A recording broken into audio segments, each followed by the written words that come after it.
taghirap, madalas sinasabing magdildil na lang sa asin. Pero papaano kung ang iyong asin ay hindi gabutil, kundi tipak-tipak? Mawala na lahat ng mga panimpla ng pagkain. Huwag lang ito.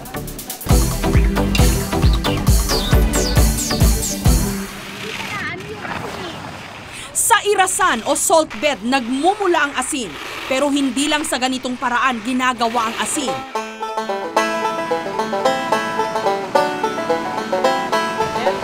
Ang Guimaras, kilalang kilala dahil sa masarap nitong mangga.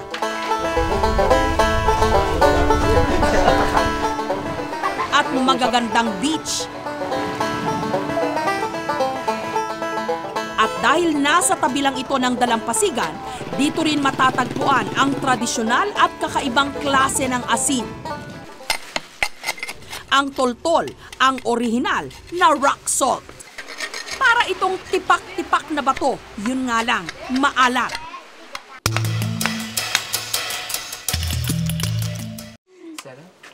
Sarap eh. Si Aling Cozy, palaging may nakahandang toltol sa mesa sa tuwing oras ng pagkain ng pamilya.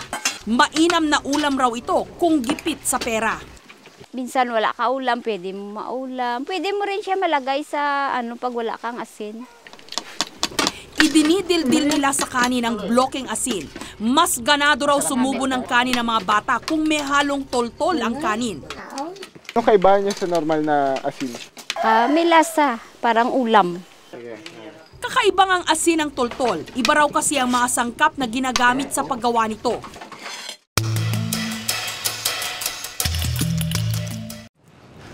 Umaga pa lang, nasa tabing dagat na ang mag-asawang Serafin at Emma.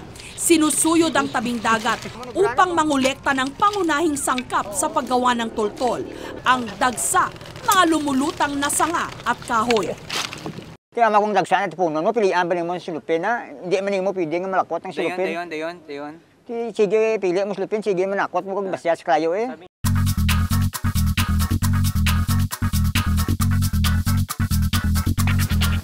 Susunugin nila ang mga nakolektang kahoy hanggang sa ito'y maging abo.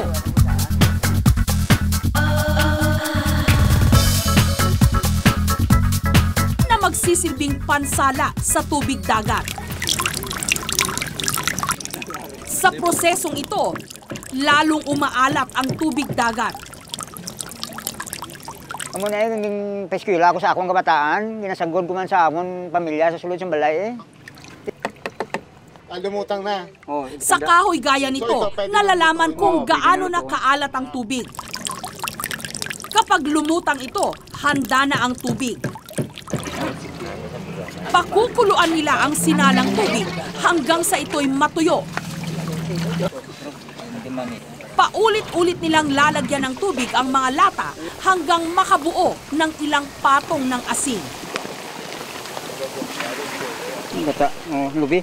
Sa maniwala kayo't sa hindi, hinahaluan din ito ng gata. Ito raw kasi ang pampatigas ng toltol.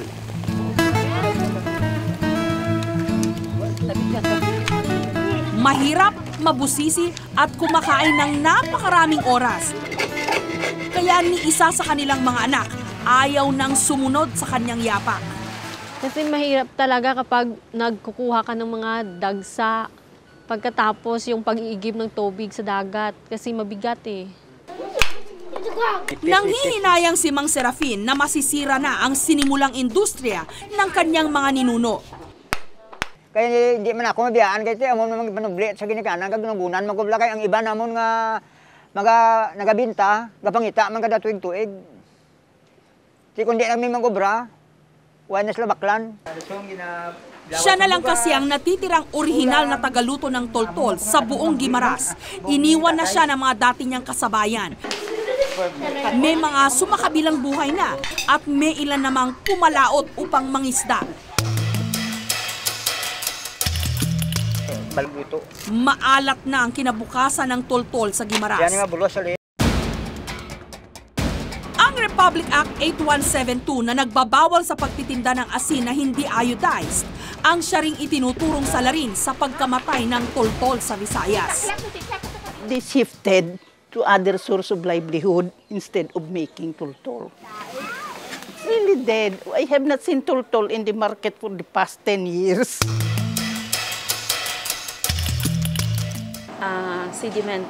These are sediments. Ang iodine kasi ang panlaban ng katawan sa goiter. Pero ayon sa mga nutritionist, naglalaman naman daw ng iodine ang toltol dahil ang lahat ng produktong galing sa dagat siguradong may iodine. Pag nagbuo na ang tultol, which is solid, which means concentrated yung doon, yung kumbaga ang end product ng seawater. So kahit papaano, mayroon pa ring iodine content yun. Ang hindi lang natin ma-measure is the level of iodine content of tultol. Sa kabila nito, hirap si Aling Emma sa paglalako ng tultol.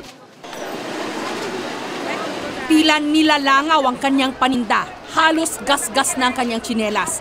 Wala pa rin siyang buena mano. Hanggang sa mapansin siya ng ilang mga matatanda. Nabaon na nga yata sa limot ang industriya ng tultol.